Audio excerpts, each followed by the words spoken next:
That's fairly unequivocal. So could this be a moment she might regret should she get elected president? A read my lips moment for her to say the taxes on the middle class will never be raised. But she has a lot of things that she wants to pay for, and can just hiking taxes on the well-to-do do it. Let's go to Dave Maney, Deek Digital co-founder and CEO. We got Marcy Stetch here, Democratic strategist. Gina Loudon, conservative commentator. What do you think, Gina? Well, this is more typical Hillary. This is her trying to distract from the WikiLeaks, where she essentially said to Goldman Sachs on Wall Street, hey, don't worry about the things that I tell the voters because I don't really mean them. This is just another example of that. This is her trying to distract from that. And you have to wonder where this money is going to come from, Neil, because every time Hillary talks about taxing the rich, every time a Democrat does, you know it's going to end up hurting the middle class. But they think we're too stupid to know that. Well, Marcia, let me ask you about that, because I know she has about $1.5 to $1.75 trillion worth of additional taxes, largely on the rich, through the next 10 years.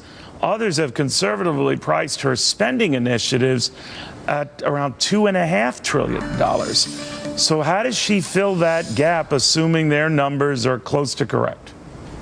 Well, it's very clear that Hillary Clinton from day one has built this campaign around the middle class. She's built it around what's best for keeping our economy moving forward.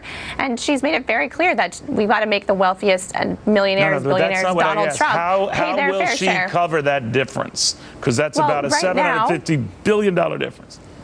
Right. Well, right now, she's talking about taxing the 1%, right? So we're talking about people, millionaires, billionaires, multinational corporations who currently don't pay their fair share. Well, actually, and if she's hitting people $250,000 and over, and all the way up to those millionaires and billionaires. But even crunching those numbers, it doesn't add up to paying for all this, right? So I think what we've got to take a step back and look at right now is the policy that she put on the table, which could impact 15 million young children, families who are looking to get ahead. These are people who are contributing to the labor force. They are contributing to the economy. Donald Trump wants to protect himself. We know, for all we know, he hasn't paid a dime in federal income taxes for over 18 million I'm not years. taking a right or left issue with this. I just want us to stick to answering my questions. Dave, what I want to ask here, and you could argue with Donald Trump too, that his math doesn't add up here. Are we being so loosey-goosey on this stuff that both candidates then are potentially preparing Americans for big surprises that will come back to haunt them? The numbers are just not there to add up. That's correct. We're screwed, Neil. There's no other way around it. I mean, well, I was hoping that you'd come up with another point of reference there, but I see what you're saying. The Republicans have run an economically idea-less campaign, or an economically false idea campaign that seems designed to match the Democrats' false idea, economic idea campaign, and the result is we're screwed. Well, that's what I mean to get at, guys. I mean, if you look at our debt and how it's piling up, and then, you know, we're almost at the $20 trillion mark, and anyone who makes promises about helping the middle class or doing more spending up the middle class, or for that matter, cutting taxes aggressively to help everybody, whatever your views on this subject, it ignores the huge elephant in the room that, Gina, I want to get back to with you.